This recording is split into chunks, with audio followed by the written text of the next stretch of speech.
Di Indonesia mana mun urang nyaritakeun tentang syariat di negara atuh teu jalan.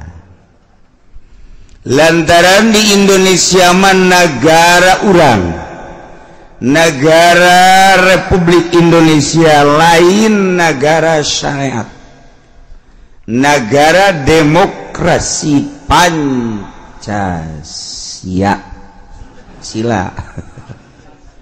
Pancasila. Lamun urang bertanya-tanya kunaon si di Indonesia teu make Al-Qur'an, teu make syariat, tanyakeun ka leluhur urang. Urang dijajah ku Belanda 350 tahun. Dijajah urang ku Inggris. Kemudian ku Jepang. Diurang ieu negara jajahan. Lila lamun berabad-abad negara urang dijajah. Lain teh diperjuangkeun ti baheula. Diperjuangkeun. Tetapi alhamdulillahirabbil alamin pada tahun 45 negara urang dimerdekakeun. Jadi kuari geus merdeka negara urang teh alhamdulillahirabbil alamin. Di bawah bendera sangsaka merah putih anu jadi peloporna ialah Bung Karno. Hebat Bung Karno. Eta teh lain sakadar sakitu memeh mengibarkan bendera sangsaka merah putih teh Bung Karno teh disiksa. Bung Karno teh disel, lain Bung Karno bae. Berikut jelema-jelema nu memperjuangkeun Republik Indonesia. Geus puguh kolot-kolot urang manu diseret. Anu dihukum picis. Teh nyahoun budak kuari hukum picis. Hukum picis mah disuat, teh dipaehan, terus diboledehan, dicoel make peso, gitu-gitu make jeruk nipis. Eta hukum picis garara. Ih, baheula teh samaru kumaha, Masya Allah memperjuangkeun negara teh datang ka kos kitu. Kudu dibuka kembali, diungkap kembali sejarah Republik Indonesia, terutama ku DPR, ulangan nyomotan hasilna doang. Ulangan saukul comot am. Deuleu leluhur urang atuh baheula. Memperjuangkeun negara, bangsa jeung agama, nyawa tarohanana. Musyawarah Bung Karno jeung para pejuang-pejuang sangkan negara ieu merdeka. Kulantaran di jerona aya Kristen negara urang teh. Bahkan lain sakadar Kristen di urang teh aya agama nu samarasa sama rasa. Ta eta teh agama di urang teh aya baheula teh. Geus puguh encek mah di urang ambalaya. Tah ieu dipikir ku Bung Karno supaya menyatu di Sabang sampai Merauke teh kumaha carana musyawarah mulai Jawa Timur, Jawa Tengah, Jawa Barat. Geus nyana mawarawuh jeung para kiai, para penggede lain jeung manusia bae jeung jin ge wau. Jeung jin wau. Urang mah kapangijeng jin lumpat. Urang mah kapangijeng jin wau. Kara kapangijeng kunti anak bae urang mah merengken. Sapira kunti anak. Lamun aya kunti anak yang serikeun urang ka dieu sia. cek kuntilanak mau apa gua peluk lu. Atuh kudu kitu karang kuntilanak ih gak mau dong ya gitu. Layan bangsa cegana. Atuh rahasian ku kuntilanak we ngene kumaha maju na Bung Karno cicing di hutan cicing di gunung tapa heula. Masya Allah dipikirlah ku Bung Karno untuk menyatukan bangsa negara, maka dipilihlah ialah negara Republik Indonesia ieu dengan demokrasi eta hasil musyawarah jeung para kiai. Ieu keur carita sejarah. Lumpat ka mamana ge jakitu kajen kumaha ge sejarah bangsa jeung negara urang mah. Lain tadi perjuangkan Islam teh baheula tapi lamun urang memperjuangkan Islam doang di Indonesia apan kafir teh ambalayah di urang teh Kristen loba Buddha loba Konghucu ambalayah nu matak diperjuangkan terus teh teu merdeka tapi Bung Karno mempersatukan bangsa jeung negara jeung agama. Iya melalui demokrasi aya perjanjian secara rahasia jeung Inggris, aya perjanjian secara rahasia jeung Belanda, aya perjanjian secara rahasia jeung Jepang. Eta mah teu meunang dikemukakeun tama perjanjian rahasia eta mah kecuali engke lamun geus mendesak kar dibejakeun. Ieu mah supaya nyaho bae. Kos kumaha cenah perjanjian ngaranna ngabejakeun. Teu wali asalnya hobaya bahwa di Indonesia teh perjanjian jeung Belanda. Di Belanda teh geus tertulis ketika perjanjian tersebut teh ieu dirumpak deui ku Indonesia nyerang deui. Ketika perjanjian tersebut jeung Inggris ieu dirumpak Inggris bakal nyerang deui. Ketika perjanjian jeung Jepang eta ieu perjanjian naon moal dibejakeun teh ngaranna lain rahasia tuh. Sia mah bloon. Ieu mah ngabejakeun supaya jauh urang teh kuduna paham tentang berbangsa, bernegara, beragama di negeri pertiwi Indonesia. Sakadar sakit. Masya Allah siga ade. Aya perjanjian khusus. Mentak didelekeun moal merdeka saat eta lamun perjanjian aya perjanjian nu tertulis di sejarah aya nu perjanjian tertulis bisa dibaca ku bangsa aya perjanjian nu teu meunang dibaca hanya orang-orang tertentu. Bisa kitu amat gitulah negara urang jeung negara batur ge kitu bae tuh. Sebab moal pati-pati Belanda ngajajah ke urang lamun di negara urang potensi garong ge garong deuk naon ngagarong jalma miskin malah ya nu mantak digarong di ditu aya garongeun nu mantak eta dibegal aya janga begalna kitu mah nyana mas teu boga duit teu gablek cincin ge teu make baju urut baju ke jore jasa cak copet ndek naon nu dicopet ieu mah amankeun nu kos kitu mah geus liwatkeun. Negara nu madak dijajah ku Belanda aya nu dipake kahayang ku Belanda. Cek Bung Karno sarua jeung lamun aya hiji keluarga nu nomor kahiji dibere, kadua dibere, katilu dibere, kaopat teh dibere, ieu nu bakal berontak engke dina di keluarga. Di tengah-tengah kampung aya anu usaha-usahana maju mobilna boga dan lain sebagainya tapi orang sekitar eta teu pernah ngasaan deleukeun ke nya nyen komplotan ka batur engke bakal diserang batur nu nyerang nyana anu jadi cocolokna kajen kumaha ge kitu sebab ieulah potensi garong ka dieu. Tah negara ge kitu bae. Mentek Irak diserang be aya nu dipake kahayang ku Amerika. Yaman diserang aya nu dipake kahayang ku Amerika. Sanajan ku ari kadeleuna Saudi Arabia di tukang nama tetep bae Amerika bae. mantak Turki diserang aya nu dipake kahayang ku Amerika.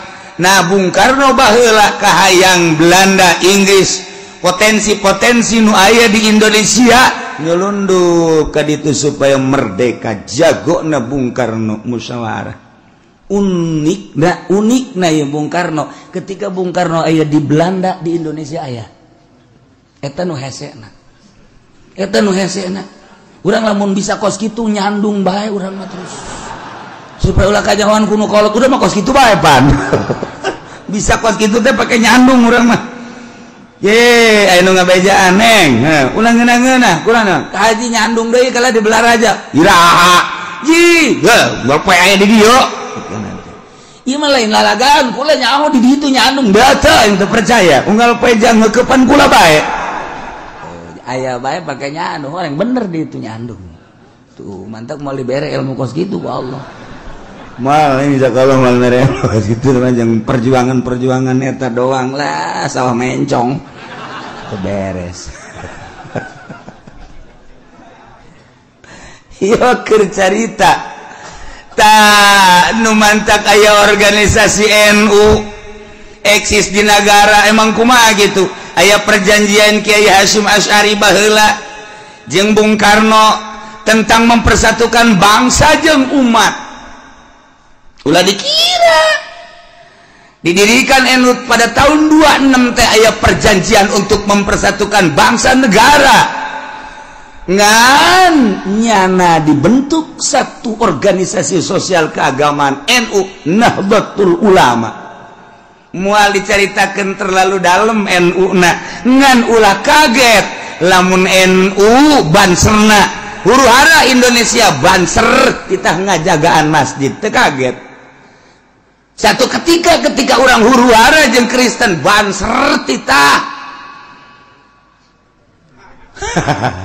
banser titah ngajagaan kuil titah ngajagaan kitu gereja dan rumah-rumah ibadah nulen ulah kaget etalah NU geus paham tak encan nu arasub NU sehingga NU seperti kitu corakna tuh siapa mah geus nongol ti heula bodoh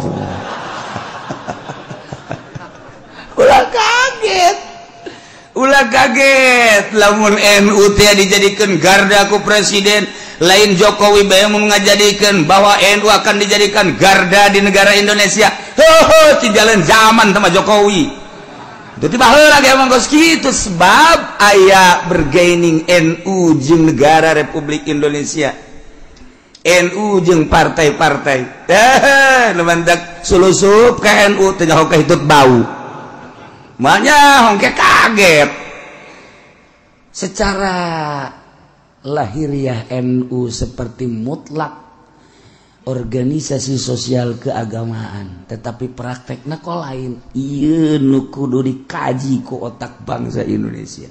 Ki Hasyim Asy'ari lain jelema leutik Kiai Wahab lain jelema leutik eta teh meunang restu ti Kiai Khalil Bangkalan seorang waliun min auliyaillah. Jadilah NU datang ke kuari eksis tinggal nu nyekel NU nah mampu tante bener je tante sakitu kepemimpinan dia kok NU kieu kepemimpinan dia kok NU kieu nah kuari lamun urang neuleuh perkembangan NU memilih ketua naga manis silih jotos tetis berarti teu bener teu nyaho karena asli na NU kula nu diuk bae di imah ge nyaho nu mantak Gus Dur datang ka desa babaraha kali ngobrol secara umum kitu secara khusus aya jeung kula nyaritakeun tentang NU nyaritakeun tentang bangsa ieu lain lalagaan di Indonesia mah ketika urang dek ngayakeun nanaon ingat leluhur urang diseret dibunuh dihukum picis dan lain sebagainya untuk memerdekakan bangsa untuk memerdekakan negara Republik Indonesia dipilihlah ieu negara teh negara demokrasi teh sembarangan menyatu dari Sabang sampai Merauke teh lain lalagan satu suara merdeka Kristen merdeka, Buddha merdeka, Islam geus puguh mayoritas merdeka. Mantap, ayalah ketentuan-ketentuan jadi kepala negara teu meunang ku kafir sebab mayoritas Islam. Dipilter naon bae nu bakal terjadi agama ku mui jajelema ngan sakadar pemutusan unggul disodorkeun sodoran ti NU, rujukan NU Bahsul Masail Minhaj Tuhfah Raudhah Ahli Sunnah wal Jamaah. Eksis negara Indonesia kok kuari berani sih mengatakan tolak tilu jadi hiji ti mana panyokotanana. Kok berani sih anak angkat bisa ngawaris di mana panyokotanana? Berarti acak-acakan negara Indonesia. NU nate eksis apa muina anu menyangkal? Iyalah jadi pertanyaan seperti etalah struktur negara orang secara global. Tenang orang hirup di Indonesia teh kudu maca kitab asal maca clipping NU geus sarua sebab panyokotanana ieu ti Minhaj Tuhfah Raudhah Nihayah tidinya menang nyokotna. Dibejakan rujukan NU itu adalah 4 kitab Nihayah, Tuhfah, Raudhah, Minhaj cak itu geus teu sanksi deui ketika ya keputusan-keputusan NU clipping tahun sekian muktamar di anu iyalah Bahsul Masail geus ararangeus tentang donor mata, donor kitu jantung, tentang tulang dan lain sebagainya geus dibahas ku NU teh jalan ka dieu mah ka Banten. Naon sebabna di Banten mah lain nyaritakeun Bahsul Masail. Naon nya kenaon atuh? Lain nyaritakeun Bahsul Masail. Nyata kenaon atuh ke? Lain nyaritakeun Bahsul Masail. Naon atuh? Ieu tah. Sia teh nyaho teh nu teh teh nyaho. Rugi sia. Ngantak ulah peureum bae ngajina. Tah apal bae teh nyaho teh sia. Satu sisi orang mengakui bahwa NU adalah organisasi orang sebagai kultur NU. Tetapi di sisi lain neuleuh perjalanan NU sakumaha lain Islam. Ayalah sogok menyogok, ayalah minta meminta, ayalah di luar ketentuan NU. Iya. Numantak lain NU NU geus eksis menang ngadirikeun Kiai Haji Hasyim Asy'ari. Lain lalagaan NU nyekal NU nu kudu bener-bener kultur ahli sunnah wal jamaah sekedar supaya nyaho bae. Numantak kula ditawaran teu milu naon lantaran sakitu bae geus. Cenah ki uji mah teu daek berjuang. Sia nu berjuang ku aing disesuaikeun beungeut sia ku aing sia. Perjuangkeun ku sia, emang sia berjuang. Awas sia, ngomong deui di hareupeun aing sia ieu. Awas ya. Awas. Naon ieu? Ieu keur carita kan. Urang alhamdulillah secara kultur mah ahli sunnah wal jamaah teh ambalayah keneh. Nu usoli loba, nu kunut loba, malah usolina teh cukup sekali loba. Was-was ngaranna abalayah lah. Masyaallah badak dicekel ku ketua anu kulturna teu mutlak ahli sunnah wal jamaah kos kieu aduh. Kok bisa gitu kieu? Aja urang tipe-tipe NU mah nyaho ti baheulaan. Kiai NU manu baheula make udeng sorban gede ulah nyaritakeun bisa ngaji doang teh pokona kos kitu baheula. Itu mana NU ku ari nu make udeng jauh. Agil Siraj Jatilok make udeng. Jatilok ku ari sok geura. Ku ari Ki Maruf Amin wae. Jatuh make udeng. Ji atuh deuleu tokoh-tokoh NU mun urang deuleu dina naon? Dina Almenak.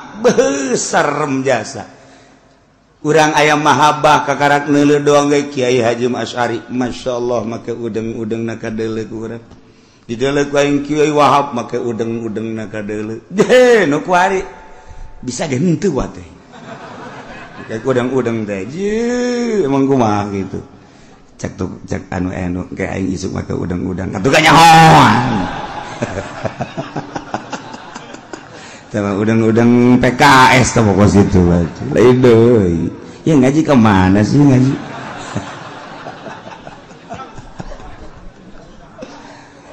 ikir nyaritakeun bugot di negara urang negara demokrasi aya aturan-aturanana bahwa kekuatan diserahkan terhadap rakyat sebab kepala negara benang memilih rakyat bahkan kebablasan milihna nu buta ge milih bae nu torek ge milih bae nu gering ge milih bae teu nyaho bakal kumaha kahareupna padahal nu milih mah nu boga wawasan nu boga pemikiran jernih kaharep untuk maju bangsa negara jeung agama kaharep kumaha ieu mah teu bahkan nu unikna di Golkar mah lain nu gering-gering acan dicolokan ku lurah di desa bertanggung jawab di hadapan Allah engketa kepala desa sia dikerebekeun di neraka sia ye mang aing teu nyaho lah cenah kieu udah sok ngomong gitu emang deh kitu bae supaya nyarahoun rakyat di zaman Golkar teh kos kitu tah di bating ayo saya batingan gitu sakumaha naon padahal ieu man nyaritakeun bahwa bobrok amat atuh moral bangsa Indonesia menang digusur-gusur ditembak digantung bapak moyang urang untuk memerdekakan bangsa negara jeung agama kok memaksakan amat sih seorang lurah hanya untuk boga kenong doang di dieu sampaikeun ka ti tojosan kos kitu samarukna eta teh teu disaksian ku malaikat raqib atid samarukna teu bakal dipeta pertanggungjawaban di hadapan Allah untuk kelanjutan negara teh ieu teh lain lalagaan penegara mah bebeneran lain mimpi kan negara mah sia nu mantak deleukeun mantan lurah nu ecreg kadeuleu ku mata urang hampir kabeh hampir aya hiji dua mah mantan camat deuleu mantan camat deuleu ku mata urang pan jelema eta gasarwa kalakuanana lain jelema nu mantan bupati deuleu mantan ulah gandeng-gandeng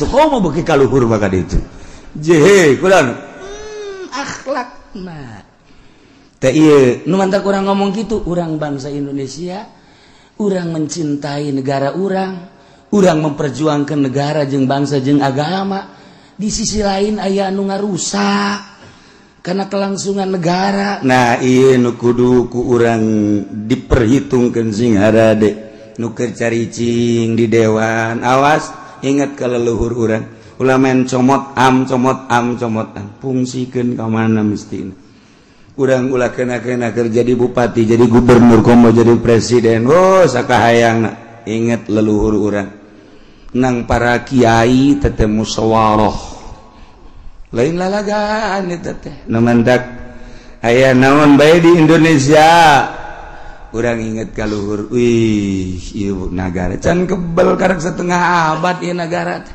tapi geus acak-acakan gos kieu nah ketika pemerintah tengah jalankeun aturan-aturan nu geus dibuat di sebuah negara kemudian aya jelema anu keheul jeung boga kekuatan nyieunlah kelompok untuk menegur pemerintah tersebut kelompok diperkuat kuat ngaranna bugot khususnya di negara Islam umumna di negara demokrasi ge sarua bae sebab aya aturan-aturanan ketika keluar ti aturan bugot mulai nah ayalah di negara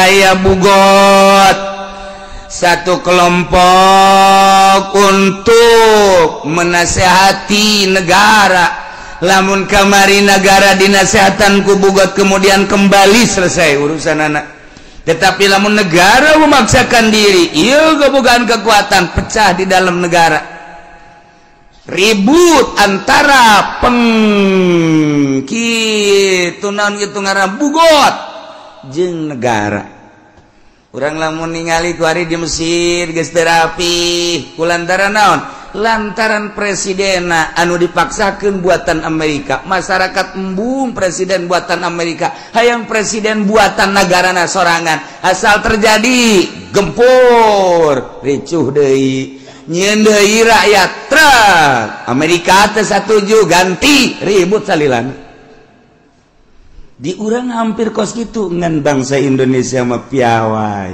nu kudu nama kuari ge digulingkeun tetapi henteu antepkeun sadaek nanyana lah daharna ge moal gembul ija kuru gitu kan artinya tenang-tenang wae ieu piawai bangsa Indonesia keun moal kebel ieu gitu kan di negara batur geus acak-acakan di negara sebab naon dolar can karuhan datang ka iraha aju perekonomian ieu teh can boga rencana untuk perbaikan politik acak-acakan mun kudu dibejakeun mah ieu mun kudu dibejakeun di kabupaten teh naon nu kudu digawean ieu teh teu puguh ngan teu ngaromong bae isin sebab nang milih nyana je ulah sia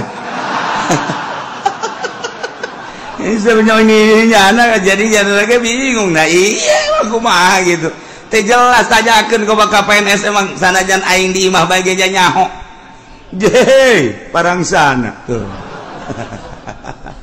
Tapi kunaon bangsa Indonesia mah bangsa anu akhlakul karimah, antepkeun bae lana.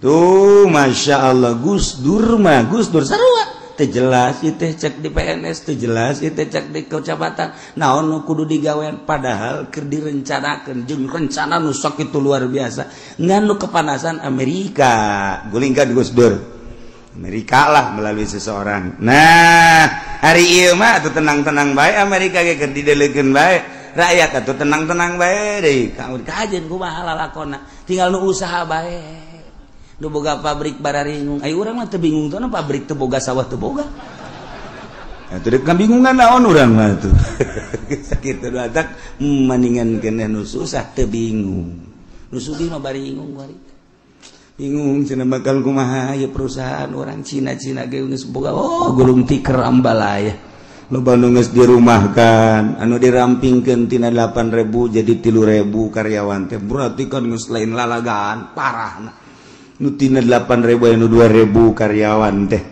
aya tinggal 1.000 aya nu dilambatkeun udah enggak usah masuk luh lah katanya teh geus ambalaya berarti kan teh jelas perekonomianna nah ieu bugot keur carita bugot aya di sebuah negara padahal di negara urang ge ieu teh aya 3 dimensi negara zahir kos kieu aya negara batin negara wali aya negara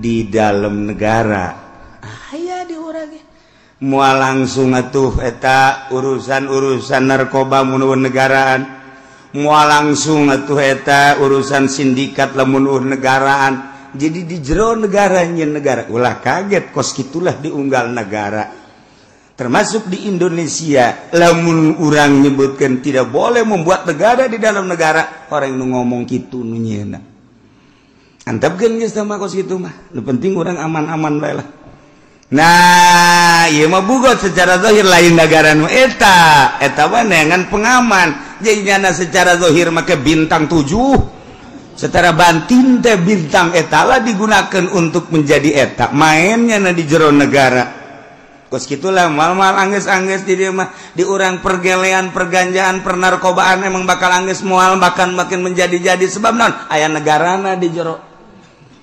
ge mandak urang mah maning nasehatan anak urang we jeng sing ade jeng ulah sia mun deuk mabok sakalian paeh bae ceng ya tak kolot pohara jasa da ieu lah negara urang asalnya bae supaya urang hati-hati urang teh bangsa Indonesia cicing di Indonesia lahir di Indonesia bahkan nu paling ditakuti ku orang luar pembelaan bangsa terhadap negara anak ieu nu ditakuti Indonesia emang kumaha gitu di Indonesia mah di Indonesia mah tuh kadeuleuan ku urang luar negeri aya huru hara bae geus golok kieu bae nyong menang nyong eleh mah geus kieu bae